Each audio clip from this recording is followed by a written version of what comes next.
Gaano ba kalaki ang kita ng kagaya kong mature kapag weekend? Kung interesado ka sa mga gantong topic, paki-follow na rin ang aking Facebook account. Panoorin niyo kung paano ako kumita ng ganito kalaki at makakuha din kayo ng tips kung paano magkaroon ng client sa mga kagaya ko masista dyan. Followers ko nga pala ang una kong naging client sa araw na to.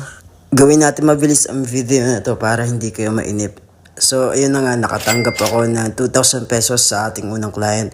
At ang pangalawang client ko ay gabi na dahil natulog po ako. Sobrang antok ko talaga. Naiintindihan ko kung bakit marami nang gigil sa akin dahil sa tip na natanggap ko noong nakaraan na 2,000 pesos. Guys, based on my experience, ang pinakamalaking tip na natanggap ko po is 10,000 noong December at may kasama siyang delata. Alam ko po, sobrang mahirap magtrabaho at hindi lahat nabibigyan ng pagkakataon para maging isang mature. So, balik tayo sa topic. Dito sa pangalawa, nakatanggap ako ng 2,000 pesos dahil regular